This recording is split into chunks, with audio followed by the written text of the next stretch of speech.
ये उसी टिकट का 1000 ले रहे हैं, उसी दिल्ली टिकट का 1500 ले रहे हैं, उसी दिल्ली टिकट का 2500 ले रहे हैं, उसी दिल्ली टिकट का 3000 भी लेने का काम कर रहे हैं। गौरवशाली रोडवेज उत्तर प्रदेश का अपना एक इतिहास है। हम आपदा काल से लेकर के सामान्य परिस्थितियों तक सर्व सुलभ और सस्ती परिवहन व्यवस्था उत्तर प्रदेश के सामान्य यात्री समूह को पूरे प्रदेश में उपलब्ध कराते हैं। भीड़ ज्यादा होती है तो हाँ। उनका किराया बढ़ जी, जाता जब है। गैदरिंग बढ़ वो जाती है। जहाज चला रहे हैं और आप बस चला रहे हैं। जी, उत्तर प्रदेश में पुलिस, आरटीओ और माफियाओं का गठजोड़ जिम्मेदार है। तो मुख्यमंत्री जी कहते हैं कि हमारे वहाँ माफिया खत्म हो गए, ये क्या व्यापारी हो गए?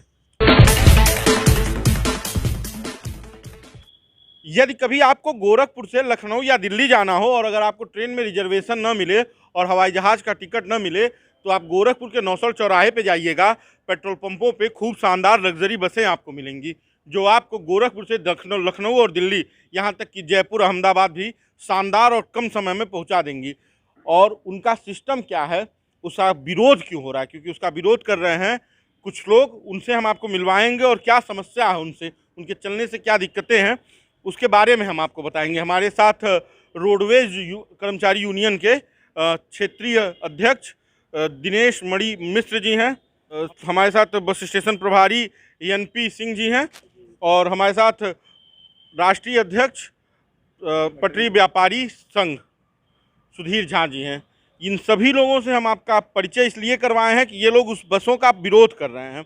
अब जानते हैं कि उन बसों में समस्या क्या है और उनके संचालन में दिक्कत क्यों है। तो शुरुआत करते हैं दिनेश मणि मिश्र जी से, चूँकि ये यूपी रोडवेज के क्षेत्रीय अध्यक्ष हैं कर्मचारी संघ के। तो दिनेश जी, क्या समस्या है उन बसों से आपको? अवैध डग्गामारों के संचालन की वजह से यूपी रोडवेज को काफ़ी घाटा हो रहा है। एक तरफ जहां यूपी रोडवेज को अवैध संचालन से घाटा हो रहा है, वहीं राजस्व की भी हानि हो रही है। हम सरकार को प्रति सीट अपना राजस्व खुद भुगतान करते हैं, वहीं ये डग्गामार अवैध संचालन के रूप में राज्य सरकार को कोई फंडिंग नहीं करते, कोई राजस्व नहीं देते। हाँ, ये पुलिस, माफिया और अपराधियों के गठजोड़ पर अवैध संचालन बेधड़क गोरखपुर से दिल्ली तक करते हैं, जिसको उत्तर प्रदेश में आरटीओ और पुलिस रोक पाने में नाकाम है। उत्तर प्रदेश में आरटीओ और पुलिस ही नहीं, क्योंकि ये कहानी सिर्फ गोरखपुर की नहीं है, ये तो हर जगह से चल रहे हैं और इनसे नुकसान भी बड़े सारे हैं। हमने तो फ़ायदे गिनाए और वो सरकार पर व्यंग था और व्यवस्था पर व्यंग था, लेकिन इनके होने वाले नुकसानों से के बारे में हम आपसे जानना चाहते हैं। इनके होने वाले नुकसानों में सबसे पहले नुकसान तो यात्री समूह का है। हम उत्तर प्रदेश के सरकार के द्वारा बनाए गए गाइडलाइन पर चलते हैं। गौरवशाली रोडवेज उत्तर प्रदेश का अपना एक इतिहास है। हम आपदा काल से लेकर के सामान्य परिस्थितियों तक सर्व सुलभ और सस्ती परिवहन व्यवस्था उत्तर प्रदेश के सामान्य यात्री समूह को पूरे प्रदेश में उपलब्ध कराते हैं। लेकिन वहीं ये डग्गामार जो गोरखपुर के नौसड़ प्राइवेट पेट्रोल पंप से चल रहे हैं, जबकि उनका कोई स्टैंड नहीं, कोई उनका मानक नहीं है। हम अगर कोई किराया लेते हैं तो वो किराया हम सरकार की तय किए गए गाइडलाइन पर लेते हैं। हमारा एक फेयर लिस्ट होता है, हम उन्हें जो सामान्य सूची होती है उसी के हिसाब से उनका किराया लेते हैं और हमारे किराए के बाद जो हम उन्हें टिकट प्रदान करते हैं उस पर इंश्योरेंस होता है और वह यात्री हमारे लिए यात्रा के पूरे दरमियान तक फुल सिक्योर्ड रहता है। किसी प्रकार की उसके साथ कोई सुरक्षा और सुरक्षा में कोताही होती है तो उसके लिए यूपी रोडवेज जिम्मेदार रहता है। वहीं पे ये प्राइवेट डग्गामार, उनका कोई फेयर लिस्ट नहीं है। सामान्य स्थितियों में वो 800-900 ले लेते हैं, अति असामान्य परिस्थितियों में या असामान्य परिस्थितियों में वो 300 से 3500 तक किराया ले लेते हैं। भीड़ ज्यादा होती है तो हाँ। उनका किराया बढ़ जी, जाता जब है। गैदरिंग बढ़ वो जाती है। जहाज चला रहे हैं और आप बस चला रहे हैं। जी जी जी। दूसरी चीज़ है कि मैंने फिर कहा कि उस पर यात्रा करने वाला यात्री सुरक्षित नहीं है, क्योंकि उनका कोई परमिट नहीं होता है, कोई उनका इंश्योरेंस गारंटीड नहीं होता है और यात्रियों के चलने के लिए कोई स्थान निर्धारित न होने के कारण वह यात्रियों को क्लेम देने के लिए अधिकृत नहीं होते हैं और वह ज़बरदस्ती निजी परमिटों पर चलते हैं, जिस परमिट का कोई औचित्य नहीं होता है। बिना परमिट के चल रही बसों पर आपसे भी सवाल है। आपने कमिश्नर साहब को ज्ञापन दिया था, बड़ा विरोध हुआ, क्या हुआ? अभी तक कोई कार्रवाई नहीं नजर आ रही है। अभी तक तो कोई उस पर ठोस पहल मुझे भी नहीं है, मैं भी उस मामले में आश्वस्त नहीं हूँ। और रही बात, अभी जैसे बड़े भाई ने कहा और आपने भी कहा, उन्होंने कहा कि रोडवेज बस सेवा देती है। निश्चित रूप से रोडवेज बस सेवा देती है और जिस तरीके से आपने कहा कि हवाई जहाज़ की तरह रेट देते हैं, निश्चित रूप से हवाई जहाज़ की तरह रेट देते हैं। और आज की जो परिस्थिति है, रोडवेज सेवा देती है, यात्रियों को सेवा करती है, यात्रियों को हर तरीके से सुविधा देती है और ये लोग यात्रियों को हर तरीके से दोहन करते हैं।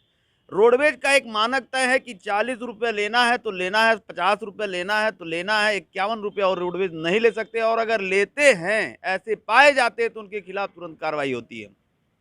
आप जा कर के इनके हाथ देख लीजिए। अभी जब हम लोगों ने थोड़ा सा ज्ञापन दिया तो मामला थोड़ा टाइट हुआ, बसें लगने कुछ कम हो गए। लेकिन स्थिति आप जाके देख लीजिए, वर्तमान में यूनिवर्सिटी से लेकर के इन लोगों ने टेबल टाइप का बना करके बुकिंग काउंटर एक छोटे-छोटे खोल दिए। वहाँ पे इनका कोई मानक तय नहीं है। ये उसी टिकट का 1000 ले रहे हैं, उसी दिल्ली टिकट का 1500 ले रहे हैं, उसी दिल्ली टिकट का 2500 ले रहे हैं, उसी दिल्ली टिकट का 3000 भी लेने का काम कर रहे हैं। और दूसरी चीज़, हम कम से कम रोडवेज में जब सफ़र करते हैं तो एक सिक्योर होते हैं कि हाँ, हमारी जो है ये व्यवस्थाएं हैं, अगर कोई दिक्कत है तो हम किसी इनके में कुछ हम कह भी नहीं सकते। ये यहाँ तक करते हैं कि जिन केबिनों में 2 यात्रियों की सफ़र करने की व्यवस्था है, जब इनके पास भीड़ बढ़ते हैं, एक तो रेट ले लिए 1000 के बदला 3000, इसके बाद जहाँ 2 लोगों के जगह 3 लोग 4 लोग एक केबिन में डालने का काम करते हैं। एक तरफ उत्तर प्रदेश इस कोरोना महामारी के दौरान अपने आप को एक गंभीरता से लेकर के कर रही है। रोजाना कहा जा रहा है कि आप एक मास्क का प्रयोग करिए, उचित दूरी बनाइए, तमाम व्यवस्था। कौन सी व्यवस्था देख रही है और आईटीओ, कौन सी व्यवस्था देख रही है जिला प्रशासन, और इस मुख्यमंत्री के गृह जनपद में और मुख्यमंत्री के शहर में और मुख्यमंत्री के अगर कहा जाए तो रास्ते वाले चलने वाले बगल के जगह पे जब इस तरीके की घटना हो रही है तो पूरे उत्तर प्रदेश में क्या हो रहा होगा, इसका आकलन कर सकते हैं। हमारे आदरणीय मुख्यमंत्री जी रोज कहते हैं गुंडे और माफिया उत्तर प्रदेश से खत्म हो गए। आप जाके देखिए कि माफियाओं का भी आपने एक क्वेश्चन किया ना कि गाजियाबाद तक मैनेजमेंट होती है, आज के डेट में पूरे उत्तर प्रदेश में इनकी संचालन धड़ल्ले से बढ़ रही है। अगर एक बस चलती थी तो आज 100 बसें हो गई हैं। आखिर ये किसके बल पे संचालन हो रही है? कहाँ से इतनी बड़ी व्यवस्था मिली? कौन सी इतनी पावर मिली है कि ये परमिट ना रहते हुए खुलेआम धड़ल्ले चल रही हैं? रोडवेज से ये पैसेंजर पकड़ करके ले जा रहे हैं, रोडवेज पे ये टेबल लगा करके टिकट काट रहे हैं। क्या यहाँ के पुलिस प्रशासन को नहीं दिखता? क्या यहाँ के आईटीओ प्रशासन को नहीं दिखता? क्या मुख्य जिम्मेदारों को नहीं दिखता? आप देखिए, पेट्रोल पंप एक बहुत संदिग्ध जगह होता है, जहां हर जगह आप देखेंगे लिखा होगा धूम्रपान निषेध। आप हमको बताइए, जहां यात्री जाएगा वह सिगरेट भी पिएगा, वह तमाम व्यवस्थाओं का उपयोग करेगा। अगर कोई बहुत बड़ी घटना हो गई तो इसका जिम्मेदार कौन होगा? चलिए, इस सवाल के साथ आपके पास भी आते हैं कि इसकी जिम्मेदारी कौन तय करेगा। इतना बड़ा तंत्र चल रहा है, एक बसें नहीं हैं, सैकड़ों की संख्या में बसें हैं, और आप नौसड़ छोड़ दीजिए, शहर के अंदरों से इन बसों का संचालन हो रहा है। इसके लिए जिम्मेदार कौन है? इसके लिए पूरे के तरीके से उत्तर प्रदेश में पुलिस, आरटीओ और माफियाओं का गठजोड़ जिम्मेदार है। और खास तो जो करके मुख्यमंत्री जी कहते हैं कि हमारे वहाँ माफिया खत्म हो गए, ये क्या व्यापारी हो गए बसों अब के? इस संदर्भ में तो मैं कोई ऐसी बात नहीं कहना चाहूँगा, क्योंकि अभी तो मुख्यमंत्री जी की संलिप्तता कहीं है नहीं, और जाहिर सी बात है उनकी नज़र भी पड़ती होगी, कार्रवाई भी होता होगा, लेकिन कहीं ना कहीं तो पुलिस, माफिया और अपराधियों के गठजोड़ के कारण प्रश्न तो लग ही जाता है। प्रश्न चिन्ह है। और सबसे बड़ा सवाल ये है कि एक जिला नहीं है, गोरखपुर पार करिए, संत कबीर नगर आता है, 75 जिलों को पार करके, और हर जगह से बसों का संचालन हो रहा है, और इसके बावजूद इस पर अभी तक कोई ठोस और बड़ी कार्रवाई नहीं।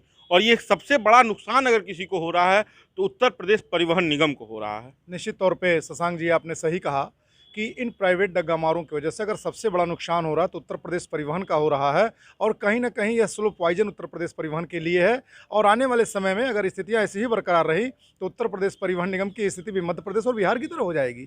जब ये माफिया, जब ये पुलिस और जब इन अपराधियों का गठजोड़, आरटीओज का गठजोड़ प्रभावी रूप से संचालन को प्रभावित करना शुरू करेगा, तब हम सनई सनई धीरे धीरे मृत्यु की दिशा में चले जाएंगे। मृत्यु की दिशा में तो जाना एक अलग बात है, लेकिन जो सरकार सारी चीज़ों का निजीकरण कर रही है, उसकी दृष्टि में भी इसे देखा जाए कि प्राइवेट संचालकों को इतना मौका, इतनी छूट देना कि यात्री उनकी तरफ आकर्षित हो जाए, और फिर उत्तर प्रदेश परिवहन निगम से यात्रियों का एक तरह से टाटा बाय मोहभंग हो जाए, और प्राइवेट बसों का संचालन जी शशांक जी, आपकी बात से मैं सहमत हूँ। और उत्तर प्रदेश परिवहन निगम का गौरवशाली इतिहास रहा है, चाहे वो नेपाल की भूकंप त्रासदी रही हो, चाहे कोरोना काल रहा हो, चाहे किसी भी सामान्य या अति सामान्य या अति असामान्य परिस्थितियों की स्थिति रही हो, उत्तर प्रदेश परिवहन निगम ने अपने गौरवशाली इतिहास को सजोते हुए उन यात्री और सामान्य जन समूह के सापेक्ष अपने कर्तव्यों का निर्वहन बसों ने, अपने कर्तव्यों का निर्वहन कर्मचारी समूह ने किया है। अभी आपने कोरोना काल में देखा कि जहां पूरी प्राइवेट व्यवस्था ध्वस्त पड़ी थी, हम रोडवेज के कर्मचारी अपने बीवी बच्चों का मुंह त्याग के, अपने जान का मुंह त्याग के, अपने परिवार का मुंह त्याग करके, और कोरोना काल में जहां लोग डिस्टेंस बना रहे थे, मास्क लगा रहे थे, तमाम संसाधनों के साथ वो जा रहे थे, मास्क किट वगैरह लगा करके, फेस मास्क वगैरह लगा करके, हमारा सामान्य कर्मचारी बेचारा, ड्राइवर और कंडक्टर केवल मास्क के सहारे इनको उनके गंतव्य तक श्रमिकों को पहुंचाया है। ऐसी स्थिति में हमारे पास एसी जनरल बसें हैं, हमारे पास संकल्प सेवा है, हमारे पास पिंक सेवा है, हमारे पास एसी स्लीपर बसें हैं, और हम तो स्कैनिया जैसी मॉरलिटी बस देते रहे हैं जो सुपर लग्जरी कहा जाता है। फिर भी इनके अगेंस्ट अगर वो बसें चल रही हैं तो निश्चित तौर पे कहीं ना कहीं यह उत्तर प्रदेश पुलिस प्रशासन की नाकामी है, उत्तर प्रदेश के आरटीओज़ की नाकामी है। और तो मैं सामान्य आरटीओज़ की बातें नहीं करता, ये तो प्रमुख सचिव परिवहन की नाकामी मानी जाएगी, क्योंकि प्रमुख सचिव परिवहन और उत्तर प्रदेश का एमडी दोनों इक्विवेलेंट पोस्ट है, और परिवहन सचिव परिवहन जो है उत्तर प्रदेश रोडवेज को भी देखते हैं। और अगर ऐसी स्थिति में उनको ही गाइडलाइन तय करना है कि अवैध डग्गा मार न चलने पावे, अवैध बसों का संचालन न होने पावे, यात्री का कहीं शोषण उत्पीड़न न होने पावे, रोडवेज की स्टेशनों से यातायात से ये डग्गा मार न चलने पावे, और अगर चल रहे हैं तो कहीं ना कहीं हमारे प्रमुख सचिव परिवहन भी फेलेवर हैं। चलिए आपसे एक सवाल लेते हैं, चूंकि आप इस स्टेशन के प्रबंधन का जिम्मा देखते हैं, कितना नुकसान होता होगा आपके आकलन से उत्तर प्रदेश परिवहन को और इस स्टेशन को, बस स्टैंड को? देखिए, निजी बस ऑपरेटर निजी हित में बस का संचालन करते हैं, जबकि वहीं परिवहन निगम जनहित में आम जनता के को जो है सुगम परिवहन व्यवस्था उपलब्ध कराने के दृष्टिकोण से सेवा भाव से जो है परिवहन व्यवस्था उपलब्ध कराता है। रही बात वर्तमान में, जैसे अब हमारे यहाँ ग्रामीण सेवाएं जो है संचालित की जा रही हैं, सारे गांव जो है सेवित किए जा रहे हैं, जहां साधन मुहैया नहीं है वहां से हम अपनी बसों को लगा के जो है शहरों से जो लोगों को जोड़ने का काम कर रहे हैं। जहां तक निजी बस ऑपरेटरों की बात है, उनकी विश्वसनीयता कोई नहीं है। ये सीधे तौर पे परिवहन निगम पे प्रहार है। परिवहन निगम के बस अड्डों का इस्तेमाल करते हैं, वहाँ से अराजक माहौल पैदा करके, अराजक तत्वों को लगा करके सवारियाँ भरने का काम करते हैं। इनकी कोई विश्वसनीयता नहीं है। जनता इस बात को खूब समझती है, लेकिन विषम परिस्थितियों में यदा कदा जैसे इनके लोग जो है पकड़ करके लालच दे करके कम किराए में बस उपलब्ध कराने की बात करते हैं। सीधा साधा गांव देहात का आदमी उसमें जो है इनके जो है जाल में फंस के चला जाता है। पढ़ा लिखा आदमी आज भी निजी बस ऑपरेटरों के बस से यात्रा करना पसंद नहीं करता है। एक सवाल हमारा और था, जैसे सर ने बताया कि सीधा साधा आदमी चला जाता है बहकावे में आके, क्या रोडवेज इतना शानदार व्यवस्था नहीं देख सकती? उत्तर प्रदेश सरकार इतना पैसा रोडवेज पे खर्च कर रही है, क्या इसकी तरफ से ये व्यवस्था नहीं कराई जा सकती कि जो बसें वहाँ चलाई जा रही हैं, जो सेवा वो दे रहे हैं, वो उत्तर प्रदेश रोडवेज भी दे, वो उत्तर प्रदेश परिवहन भी दे? देखिए, हम उनसे बेहतर सेवा दे रहे हैं। हमने आपको पहले ही बताया कि हमारे पास वेल लग्जरियस बसें, स्कैनिया वगैरह भी हैं, शताब्दी बसें हैं, एसी जन्नत बसें, स्लीपर बसें हैं, 2x2 है, 3x2 है, और पुश बैक सीट है, हैच बैक सीट है, स्लीपर हमारे पास है। अभी आदरणीय सुधीर झा जी ने आपको बताया है कि जब वो प्राइवेट डगामार अपने बसों में यात्री को भरते हैं तो एक एक सीट पे 4-4 को बैठा देते हैं गैदरिंग के समय में, और हम हर स्थिति में उत्तर प्रदेश शासन के दिए गए गाइडलाइन को का पालन करते हैं। एक सीट पे हमारा एक आदमी ही बैठता है केवल, और उससे बेहतर हम परफॉर्मेंस भी देते हैं, उससे बेहतर भी। लेकिन हम कहीं ना कहीं सरकार की दृढ़ इच्छा शक्ति के कारण फेल्योर हो जाते हैं, और हम बेहतर विकल्प साबित होकर के भी बेकार हो जाते हैं, क्योंकि कहीं ना कहीं उत्तर प्रदेश शासन की मंशा परिवहन निगम के प्रति अच्छी नहीं होती है। अगर अच्छी होती तो मैंने पहले भी बताया कि प्रमुख सचिव परिवहन आरटीओज़ और रोडवेज दोनों के स्वामी होते हैं, सारे गाइडलाइन वही तय करते हैं। आपको मैं विगत के सरकारों में ले चलना चाहता हूँ 2 मिनट के लिए। मायावती जी की सरकार थी, मायावती जी की सरकार में 54 दिन प्राइवेट ऑपरेटर्स बंद थे, और रोडवेज की इतनी आमदनी हुई कि पूछिए मत। हम लोगों ने 10 सालों तक उस आमदनी को भुनाया है। आज भी अगर सरकार दृढ़ इच्छा शक्ति, हमारे माननीय मुख्यमंत्री जी जिस तरीके से माफिया और अपराधियों के और डगामारों के सिंडिकेट को तोड़ने के लिए लगे हैं और वो सफल हो जाते हैं, तो फिर रोडवेज सोने की चिड़िया हो जाएगी। लेकिन माननीय मुख्यमंत्री जी कहीं ना कहीं फेल हो रहे हैं, तो उनको गलत रिपोर्टिंग हो रही होगी। इस सोने की चिड़िया को प्राइवेट डग्गामार और माफियाओं का सिंडिकेट जी कमजोर कर रहा है। जैसे भारत को अंग्रेजों ने लूटा, वैसे अब इसे कह लें कि लूटने का काम। बिल्कुल आपकी बात से मैं सहमत हूँ कि वही है कि पाँव में चूहे कांटे की फिक्र नहीं, कौन साथ था कौन नहीं, कोई जिक्र नहीं, मैं एक बूंद था समंदर के आंचल में, आज बहता हुआ दरिया बन गया हूँ आपके आंगन में। स्थितियाँ कुछ ऐसी ही हैं। सुधीर जी, आपसे एक सवाल कि इतना संघर्ष, इतना लंबा आपका भी इस मामले को लेकर चल रहा है लगातार, क्या लगता है कि क्या ये बंद हो पाएगा? इतना बड़ा सिंडिकेट तोड़ पाएंगे आप?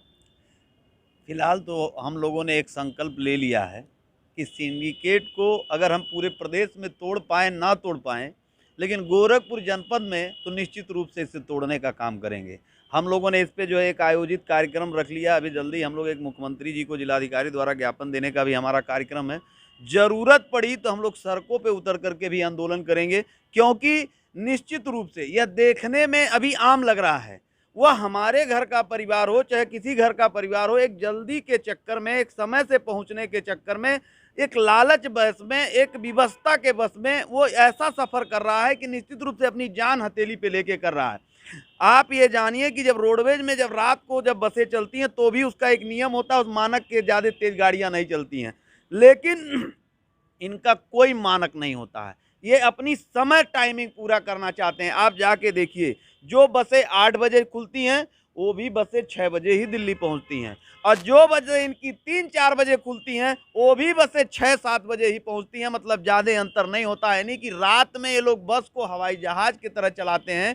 निश्चित रूप से उस समय कोई भी दुर्घटना और घटना हो सकती है। हमने इससे पहले ही बताया, एक तो पहले ये लोग पेट्रोल पंपों पे जो बस स्टैंड बनाए हैं वो बहुत संदिग्ध जगह है। हमने इस मामले पे पेट्रोल पंप के तमाम जो पेट्रोलियम है, जैसे भारत पेट्रोलियम हो गए, इंडियन ऑयल हो गए और एचपी हो गए, सारे पेट्रोल पंपों को भी हमने मेल करने के लिए सोचा। उसको जल्दी लिख करके उनको भी मेल किया जाएगा कि जब पेट्रोल पंप है तो वो किस मानक पे बस स्टैंड बनाए हैं। उनका अगर इस तरीके की रवैया है तो पेट्रोल पंप कैंसिल होना चाहिए, निरस्त होनी चाहिए, कार्रवाई होनी चाहिए, क्योंकि यह सबके साथ खेल रहे हैं। यह सीधे सीधे जान के साथ खेल रहे हैं। यह कहीं ना कहीं से हमारे आपके लोगों को, आम यात्रियों को ये लूट ही नहीं रहे हैं, उनको सीधे सूली पे चढ़ाने का काम कर रहे हैं। जैसे रोडवेज निश्चित रूप से सेवा देती है, ये लोग दोहन करते हैं और सरकार की व्यवस्थाओं को खत्म करने पे निरंतर, जैसे निजीकरण की मामला ये कैसे बढ़ रहा है, कहीं ना कहीं से सरकार की संरक्षण है। जैसे अभी आपने खुद कहा कि रोडवेज क्या खत्म हो जाएगी, निजीकरण के लिए सरकार ये पहल कर रही है कि इस तरीके से बसें चलें, लोगों को धीरे धीरे आदी हो जाए और रोडवेज निजीकरण हो जाए।